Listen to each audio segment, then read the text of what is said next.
अतीक अहमद इस दुनिया से जा चुका है। उससे पहले करीब 5 साल तक वो जेल में रहा, लेकिन बावजूद इसके अतीक की पत्नी शाइस्ता और उसके बच्चों को कभी भी किसी बात की कोई कमी नहीं रही। आज खुलासा अतीक के उन 3 जिन्नों का जो कर रहे थे शाइस्ता और उसके बच्चों की हर मांग पूरी। आप देख रहे हैं एनबीटी क्राइम, मैं हूं आपके साथ रेनू जोशी। अतीक अहमद 3 दशक तक राजनीतिक फायदा लेकर अपने काले साम्राज्य को बढ़ाता रहा। लाख नहीं, करोड़ नहीं, अरबों की संपत्ति उसने इकट्ठा की। पूरा परिवार सालों तक ऐशो आराम की जिंदगी जीता रहा। लूट के पैसे से यह परिवार अपने सारे शौक पूरे करता था। अतीक के घर में महंगी कारों का पूरा काफिला होता था। बड़े बड़े बंगले, फार्म हाउस, अपराध की दुनिया ने अतीक के परिवार के पास सब कुछ पहुंचा दिया था। लेकिन वो कहते हैं ना, समय का पहिया कब घूम जाए कोई कुछ नहीं कह सकता। उत्तर प्रदेश में जब योगी आदित्यनाथ की सरकार आई तो अतीक की काली कमाई पर शिकंजा कसना शुरू हो गया। अतीक के गुनाहों के लिए उसे जेल भेज दिया गया। सरकार ने 1200 करोड़ रुपए की गैर कानूनी संपत्ति को जब्त कर लिया। कई अवैध प्रॉपर्टी जिन पर इस माफिया ने जबरदस्ती कब्जा किया हुआ था, उन्हें ढहा दिया गया। ऐसा लगा कि शायद अब अतीक अहमद का परिवार सड़क पर आ जाएगा।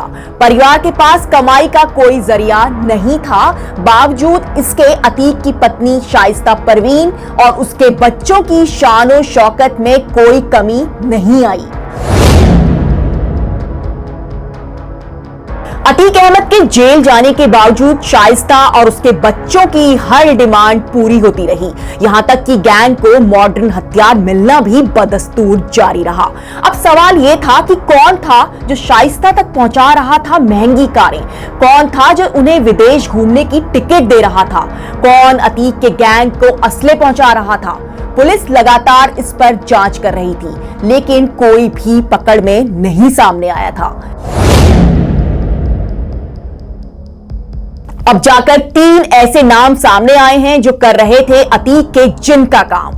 जी हां, बिल्कुल वैसे ही जैसे जिन को याद किया और सारी ख्वाहिशें पूरी हो गई। अतीक की पत्नी शाइस्ता परवीन और उसके बच्चों को हर कीमती सामान अतीक के ये 3 बेहद खास लोग पहुंचा रहे थे।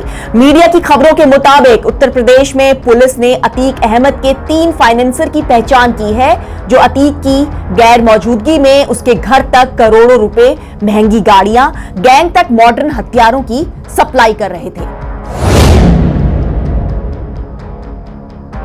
अतीक के 3 मददगारों में से 2 प्रॉपर्टी डीलिंग का काम करते हैं, यानी रियल एस्टेट से जुड़े हुए हैं, जबकि तीसरा एक होटल को चलाने का काम करता है। पुलिस ने लंबे समय से इन पर नजर बना रखी थी। ऐसे कई सबूत मिले हैं जिससे ये पता चलता है कि ये लंबे समय तक अतीक के परिवार तक पैसा पहुंचाने का काम करते थे। जब तक अतीक बाहर था तो ये पैसा अतीक तक पहुंचता था, लेकिन बाद में इसे शाइस्ता परवीन तक पहुंचाया जाने लगा। इनमें से एक प्रयागराज के कालिंदीपुरम का रहने वाला है। उसने धूमनगंज में अपना रियल एस्टेट का ऑफिस खोला हुआ है। दूसरा फाइनेंसर मरीडियाई में रह रहा है। इन तीनों के नाम पर नोएडा में काफी ज्यादा संपत्ति भी है। पुलिस जल्द इनकी प्रॉपर्टी को कुर्क करने का प्लान कर रही है। ऐसे भी सबूत मिले हैं कि जब शाइस्ता परवीन या उसके परिवार का कोई भी शख्स गुजरात साबरमती जेल में अतीक से मिलने के लिए जाता था तो ये तीनों उनके होटल में रुकने, खाने पीने, रहने और फ्लाइट की पूरी व्यवस्था करते थे। खबरों के मुताबिक शाइस्ता परवीन के अलावा जेल में बंद अतीक के बेटों की सुविधा का ख्याल रखना भी इन्हीं तीनों फाइनेंसर का काम था।